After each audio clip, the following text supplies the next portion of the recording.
Assalamualaikum warahmatullahi wabarakatuh. Apa kabar Ananda Solihah dan Bunda di rumah? Semoga selalu sehat dan dimudahkan, dilancarkan semua urusannya. Amin ya rabbal alamin.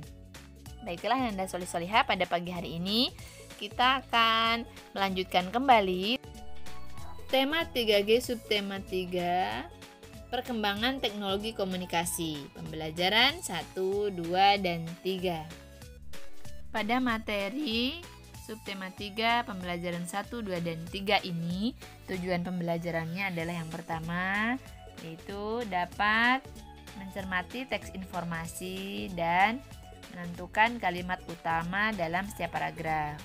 Kemudian yang kedua, dapat menjelaskan dan menentukan keliling bangun datar. Baiklah Ananda Solihah, sebelum mulai belajar, marilah kita bersama-sama membaca doa terlebih dahulu. Bismillahirrahmanirrahim. Raditu billahi robba wa bil islami dina wa bi Muhammadin nabiyya wa rasula rabbi zidni ilma warzuqni fahma. Amin. Artinya, kami ridho Allah Subhanahu wa taala sebagai Tuhanku, Islam sebagai agamaku, dan Nabi Muhammad Shallallahu alaihi wasallam sebagai nabi dan rasulku. Wahai Allah, tambahkanlah kepadaku ilmu dan berikanlah aku pengertian yang baik. Kabulkanlah doaku. Ananda Solihah, kita mulai pembelajaran tematik di tema 3G, subtema 3, yaitu perkembangan teknologi komunikasi. Ananda Solihah, perkembangan teknologi komunikasi yaitu perkembangan teknologi tentang komunikasi. Komunikasi artinya yaitu penyampaian atau pengiriman pesan antara dua orang atau lebih. Baiklah, kita langsung ke pembelajaran 1 di subtema 3. Bacalah teks perkembangan komunikasi tulisan di bukumu pada halaman 65-66 dengan seksama. Silakan baca sambil buka bukunya di halaman 64-65, tema 3G. Baiklah Anda semua, sudah dibuka semuanya? Ya, baiklah. Misalkan bacakan sekilas ya, perkembangan komunikasi tulisan. Paragraf pertama, komunikasi secara tertulis dilakukan sejak tulisan ditemukan. Dahulu manusia menggunakan berbagai jenis lembaran untuk menulis. Itu komunikasi pada zaman dahulu. Kemudian paragraf kedua, di Indonesia, surat menyurat sudah dilakukan sejak zaman kerajaan. Pada zaman dahulu, kegiatan surat menyurat biasanya dilakukan oleh pejabat kerajaan. Paragraf ketiga, pada masa penjajahan, surat menyurat berkembang dengan didirikannya kantor pos pertama. Nah, pada masa itu, pengiriman surat pos masih dilakukan dengan cara tradisional, yaitu masih menggunakan petugas pos berjalan kaki dari kampung-kampung atau menggunakan alat transportasi kereta. Kemudian paragraf keempat, pengiriman pos semakin berkembang seiring dengan perkembangan alat transportasi. Akhirnya kemudian bisa berubah, artinya lebih berkembang lagi teknologinya. Kini paragraf terakhir, selain menggunakan kertas, surat juga dapat menggunakan media elektronik atau istilahnya surel, surat elektronik atau email yang terkenal sekarang dengan istilah email. Baiklah, kita lanjutkan. Masih ingatkah kalian bagaimana cara menentukan ide pokok dalam teks? Ya, bacalah seluruh teks tersebut dengan cepat, dengan cermat. Cermat itu artinya dengan teliti. Gagasan pokok adalah topik utama yang dibicarakan dalam teks. Nah, gagasan pokok bisa terdapat pada kalimat utama. Nah, coba tuliskan kalimat utama setiap paragraf pada wacana atau teks perkembangan komunikasi tulisan yang tadi. Baiklah, kita langsung saja ke kalimat utama. Sebelum menulis kalimat utama pada kelima paragraf di atas tadi tentang teks wacana komunikasi tulisan, maka Miss mengingatkan kembali, kalimat utama adalah sebuah teks. Kalimat utama adalah teks atau kalimat yang berisi pikiran utama atau ide pokok. Kalimat utama merupakan kalimat yang menjadi patokan.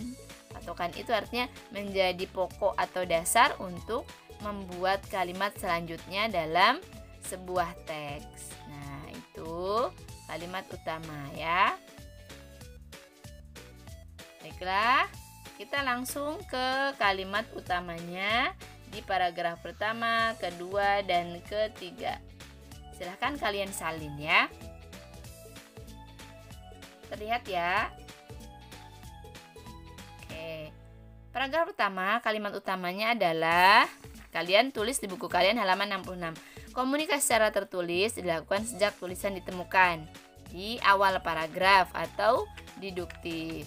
Ya, sedikit mengingatkan kembali, kalimat utama biasanya terdapat pada 3 tempat. Di awal kalimat atau awal paragraf disebut deduktif, di tengah kalimat atau di akhir kalimat yang disebut induktif.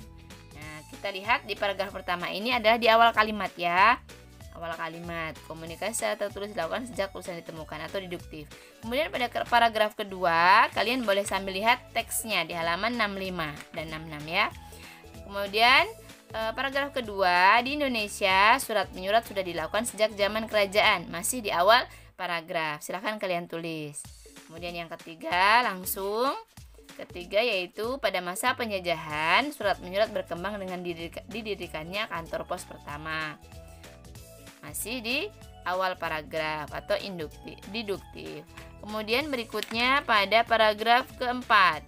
Nah, paragraf keempat, pengiriman pos semakin berkembang seiring dengan perkembangan alat transportasi. Itu juga masih kalimat utama pada awal paragraf. Nah, paragraf terakhir, komunikasi secara tertulis kini lebih mudah dilakukan. Itu kalimat utamanya. Nah, kemudian di paragraf kelima terakhir ini ada di akhir kalimat, yaitu induktif atau disebutnya induktif ya.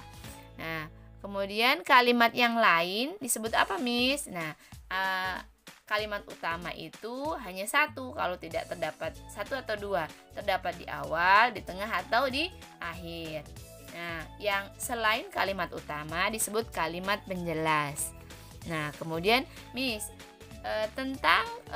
Miss jelaskan tentang kalimat utama dan gagasan utama atau gagasan pokok. Nah, kalau gagasan pokok adalah ide pokok atau hal pokok yang dibahas dalam paragraf tersebut. Nah, bisa sama tidak dengan kalimat utama? Bisa, karena kalimat utama adalah kalimat yang pokok dalam paragraf tersebut.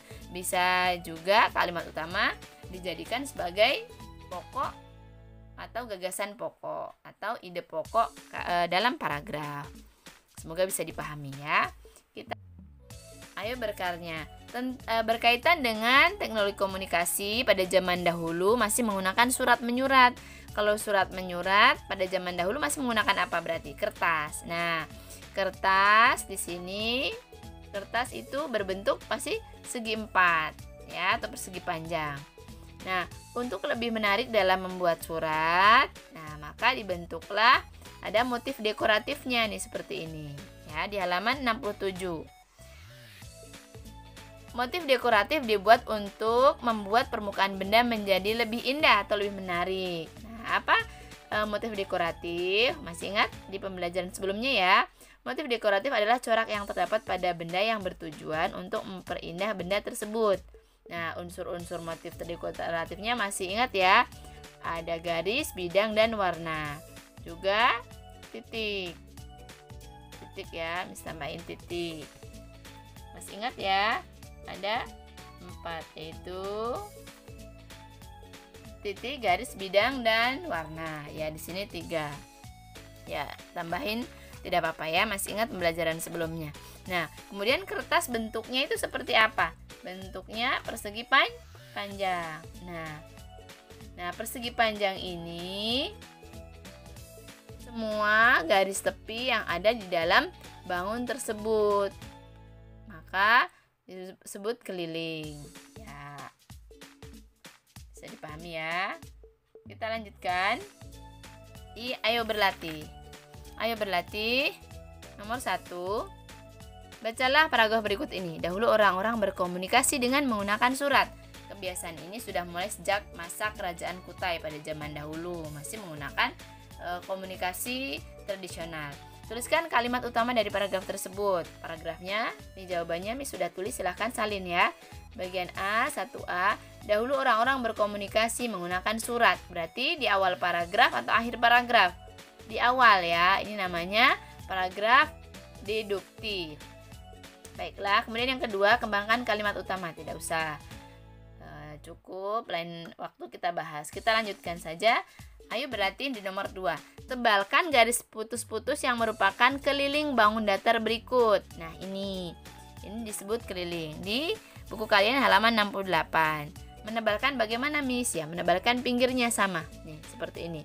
Tebalkan ya. Garis. Ya, ini namanya keliling. Bisa dipahami ya? Ya, silahkan tebalkan. Ya, baiklah, di pembelajaran 2 cukup. Ananda Soli-Solihah, silahkan kalian buka Bupena 3D. Kita lanjutkan ke Bupena 3D ya. Halaman 53. 53 sama perkembangan teknologi komunikasi. Di sini tentang sinyal asap, sejarah sinyal asap pada zaman dahulu, sekilas saja. Sinyal asap. Sebelum ada perkembangan teknologi komunikasi seperti saat ini, manusia berkomunikasi menggunakan sinyal asap. Sinyal asap pertama kali digunakan pada zaman Yunani kuno. Ya, pada tahun 522 sampai 486 sebelum Masehi. Ya.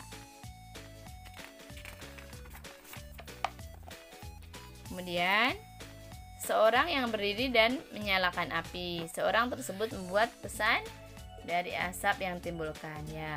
Pada zaman Tiongkok kuno, sinyal asap digunakan oleh para tentara yang berjaga di tembok besar Tiongkok. Nah, kuno itu artinya dahulu kala ya. Kemudian sinyal asap dikirimkan dari satu menara ke menara lainnya. Menara itu artinya bangunan tinggi. Saat ini komunikasi menggunakan sinyal asap masih dapat ditemui di Korea, di kota Roma. Roma masih ada, Roma Italia ya. Komunikasi sama halnya dengan pengiriman dan penyampaian pesan ya. Kemudian selanjutnya di pembelajaran 2, ayo membaca, buka buku kalian di halaman 70.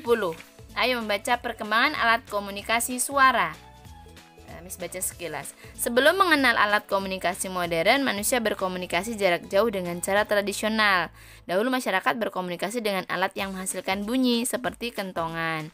Kentongan terbuat dari kayu berbentuk tabung. Ya, ini kentongannya pada zaman dahulu. Ada yang seperti ini modelnya, ada yang seperti ini juga ada. Nah, kemudian pada tahun 1876 ditemukanlah telepon kabel. Di sini tidak ada gambarnya ya. Di buku kalian ada di halaman 70, telepon kabel. Dengan menggunakan telepon, manusia dapat berbicara dengan orang yang jarak jauh tanpa bertemu langsung.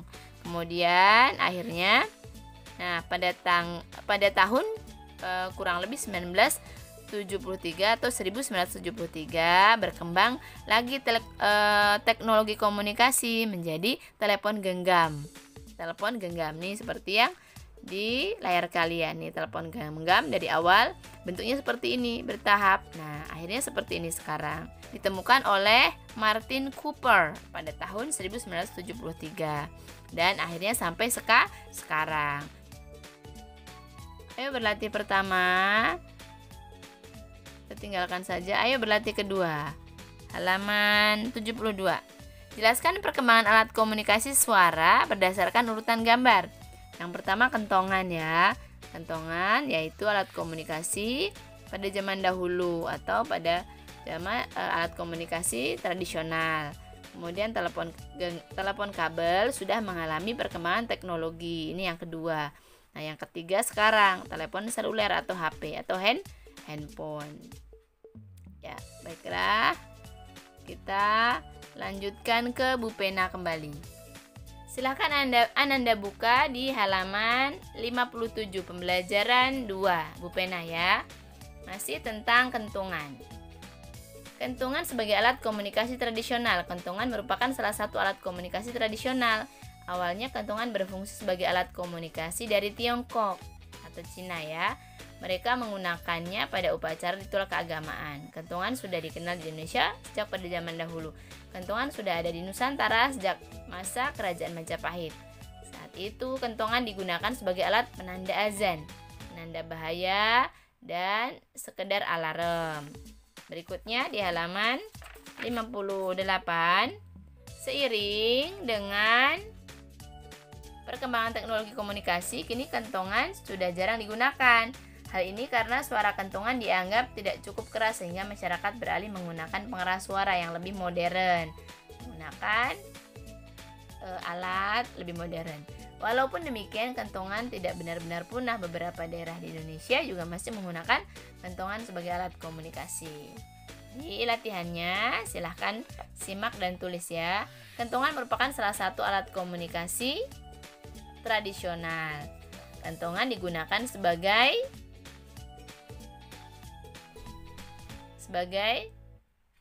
alarm. Seiring perkembangan teknologi komunikasi, kentongan sudah jarang digunakan. Masyarakat beralih menggunakan pengeras suara yang modern. Silakan isi di sini ya.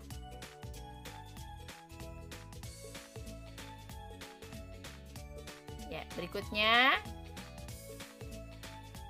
keragaman teman-teman di tempat bermain. Keragaman apa yang dimaksud? Ya, keragaman suku, kemudian sifat, kemudian budaya ya. Keragaman di tempat bermain. Dedi dan Made sedang bermain bersama. Mereka bermain telepon mainan yang terbuat dari kaleng dan benang. Telepon merupakan salah satu contoh produk hasil teknologi komunikasi yang memudahkan kita berhubungan dengan orang lain. Dedi dan Made dapat rukun bermain bersama walaupun mereka berasal dari suku bangsa yang berbeda. Bagaimana dengan kalian? Apakah kalian juga mempunyai teman yang berbeda suku, berbeda agama? Ada tidak? Misalnya ada, pasti tetap menjaga kerukunan agar tercipta kenyamanan dalam bermain ya. Baiklah, kita lanjutkan berikutnya. Pembelajaran 3. Bagaimana perkembangan komunikasi jarak jauh sejak dahulu? Tadi disampaikan dari awal, perkembangan komunikasi sejak dahulu sudah ada, sudah cukup baik. Semakin ke sini mengikuti perkembangan zaman menjadi semakin modern. Komunikasi dapat dilakukan dengan berbagai cara. Kini komunikasi pun dapat dilakukan tidak terbatas jaraknya. Bacalah teks komunikasi jarak jauh dalam buku siswa di buku kalian tematik 3G ya, 73 dan 74 dengan seksama. Dengan sungguh-sungguh, dengan teliti. Komunikasi jarak jauh. Ya, Miss bacakan sekilas. Sejak dahulu manusia berkomunikasi jarak jauh dengan menggunakan isyarat atau mengirimkan kurir. Jadi isyarat bisa juga menggunakan alat, yaitu kentongan ya. Nah, bisa juga mengirimkannya dengan kurir, yaitu apabila menggunakan surat. Kurir adalah orang yang bertugas membawa dan menyampaikan pesan. Istilahnya Pak Pos ya. Isyarat yang digunakan berupa asap atau suara cangkang kerang yang ditiup. Ada pula yang menggunakan burung merpati untuk mengirimkan pesan. Ini pada zaman dahulu ya. Nah, kemudian seiring berkembangannya zaman, setelah listrik ditemukan, pesan dikirimkan melalui telegraf. Setiap huruf dilambangkan dengan sinyal listrik dan dikirimkan dalam bentuk titik dan garis yang harus diartikan, yaitu seperti sandi Morse. Nanti kalian kelas 4 ada pramuka bisa mengenal sandi Morse ya. Jadi hurufnya itu berupa titik dan garis saja, tapi punya ciri tertentu. Misalnya untuk A, titik garis, kemudian B, garis-garis, dan seterusnya itu. Jadi menggunakan titik garis. Nah, penghubung antar huruf satu dengan huruf yang lain itu menggunakan tanda garing atau garis miring. Nah, nanti akan dipelajari. Nah, itu yang digunakan dalam bahasa telegraf. Kemudian pesan yang dikirimkan, pesannya disebut telegram. Selanjutnya mengalami perkembangan kembali, telepon ditemukan. Mula-mula penelepon akan tersambung dengan operator yang akan menghubungkan dengan orang yang dituju, yaitu telepon kabel ya. Telepon semakin berkembang, jangkauan telepon pun juga semakin luas berkat kabel telepon dan satelit. Kita juga dapat mengirimkan gambar dan teks menggunakan mesin faksimili. Nah, mesin faksimili menggunakan kabel dan jaringan telepon. Mesin faksimili mengirimkan pesan berupa salinan lembaran dokumen yang berisi gambar atau tulisan. Nah, seiring berkembangnya teknologi, sekarang ini, ditemukanlah internet atau zaman modern. Melalui internet kita dapat berkomunikasi dari mana saja dan kapan saja. Nah, dengan internet kita dapat melihat orang yang kita hubungi melalui panggilan video. Dengan adanya internet, pengiriman informasi menjadi semakin mudah. Contohnya dengan email atau surat elektronik ya. Baiklah, kita lanjutkan. Ini contoh dari mesin telegraf. Nah, ini hasilnya nih. Ini adalah telegramnya ya. Baik, kita lanjutkan. Temukan kalimat utama dari setiap paragraf dalam teks komunikasi jarak jauh. Nah, untuk tadi kalimat yang sudah Miss bacakan, kalian baca lagi kembali di rumah dan coba cari kalimat utama setiap paragrafnya ya, latihan saja, tidak usah dikumpulkan ya. Berikutnya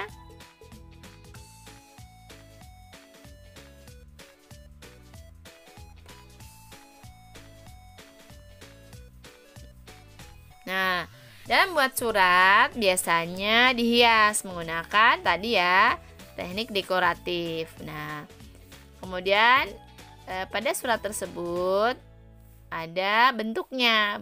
Bentuk motif dekoratif kan ada titik, garis, bentuk. Nah, bentuknya kalau ini apa? Persegi panjang ya. Persegi panjang itu mempunyai keliling. Yang tadi disampaikan di awal, Miss ulang kembali. Kelilingnya. Keliling adalah seluruh bagian luar dari bangun tersebut. Itu keliling. Nah, ada panjang. Kalau untuk persegi panjang ada panjang tambah lebar. Panjang lagi ditambah lebar. Itu untuk keliling persegi panjang. Baiklah, Anda sekalian. Setelah itu kita akan lanjutkan langsung di ayo berlatih. Ayo berlatih adalah yang pertama, lingkarilah kata-kata yang berkaitan dengan teknologi komunikasi. Miss sudah lingkari ya. Di sini perhatikan, silakan ikuti buku paket kalian, lingkari dengan pensil. Telegraf. Telegraf tadi sudah di awal ya. Kemudian faksimili, telepon, telegram, kemudian surel. Surel itu apa, Nak? Surel itu surat elektronik, dan juga satu lagi nih, satelit. Satelit juga termasuk karena teknologi komunikasi dan satelit. Satu lagi, komunikasi dan informasi itu menggunakan satelit untuk menghubungkan ke luar angkasa ya. Nah, jadi satelit juga termasuk. Ya, silakan satelit satu lagi ya. Nah, kenapa bisa ada internet? Ada yang memakai first media, kemudian yang lainnya. Nah, itu dihubungkan ujung atau pusatnya adalah satelit yang ada di luar angkasa atau galaksi yang di luar angkasa itu. Jadi ada 6 ya, Nak. Silakan lingkari telegraf, faksimili, telepon, telegram, satelit, dan surel. Ini surat elektronik atau email sama ya. Baiklah, kemudian di nomor 2, berilah tanda checklist pada gambar yang dapat ditentukan kelilingnya. Di buku kalian halaman 76. Berilah tanda checklist. Yang pertama, yang A, ada kelilingnya tidak, Nak? Ini. Tidak ya, tidak ada kelilingnya. Kemudian karena ini ada yang terbuka ya. Kemudian yang B juga tidak ada karena terbuka ya. Kemudian yang C ada persegi panjang. Yang D juga ada persegi panjang. Bisa. Nah, kemudian yang E juga tidak. Jadi yang ada hanya C dan D. Ya, kenapa? Karena bentuknya utuh. Utuh, lingkarannya utuh. Tidak kurang atau lengkap, bentuk bangunnya lengkap, tidak kurang. Karena kalau kurang berarti tidak bisa diukur. Karena kurang keterangannya ya, kurang bangunnya, kurang sempurna, kurang lengkap. Baiklah. Untuk pembelajaran tematik pembelajaran 3 cukup. Kita lanjutkan di Bu Pena. Di Bu Pena silahkan kalian buka halaman 62. Tambahan materi sedikit tentang menunjukkan keliling pada bangun datar. Nah, ingat kembali keliling bangun datar tadi di awal yang sudah sering dibahas adalah persegi panjang ya. Persegi panjang itu kelilingnya panjang tambah lebar tambah panjang tambah lebar. Kemudian, nah untuk keliling segitiga adalah jumlah panjang sisinya PQ, QR, dan RS. Jadi ini semua kelilingnya. Sisi bagian luar bangun datar itu keliling. Kalau segitiga PQ, QR, RS. Kemudian persegi atau bujur sangkar ini ya persegi. Keempat sisinya sama semua. Nah, maka kelilingnya AB tambah BC tambah CD tambah DA. Nah, untuk kelilingnya mirip dengan keliling persegi panjang. Kalau persegi panjang juga sama. Panjang tambah lebar tambah panjang tambah lebar. Nah, bedanya untuk persegi panjang lebih panjang lagi gitu. Tapi kelilingnya sama. Untuk rumusnya tapi berbeda ya. Kalau ini kelilingnya kalau menggunakan rumus nanti di kelas 4 akan dibahas. Kalau ini rumusnya adalah sisi kali 4 atau 4 kali sisi. Mengapa? Karena sisinya sama semua. Sedangkan kalau persegi panjang 2 kali panjang tambah lebar. Baiklah, kita akan bahas lain kali ya. Nah, untuk yang ketiga nih, keliling segi 5 di atas. Jumlah panjang sisinya adalah sama. VW, WX, XY, YZ, ZV. Nah ini, jadi seluruh garis luar yang ada di bangun datar tersebut. Nah, semoga bisa dipahami apa yang disampaikan. Terima kasih. Mohon maaf apabila ada kekurangan. Semoga dapat paham dan menjadi ilmu yang bermanfaat. Kita lanjutkan di pembelajaran berikutnya di lain kesempatan. Terima kasih atas perhatian dan kerjasamanya. Mohon maaf apabila ada kekurangan. Billahi taufik wa hidayah. Wassalamualaikum warahmatullahi wabarakatuh.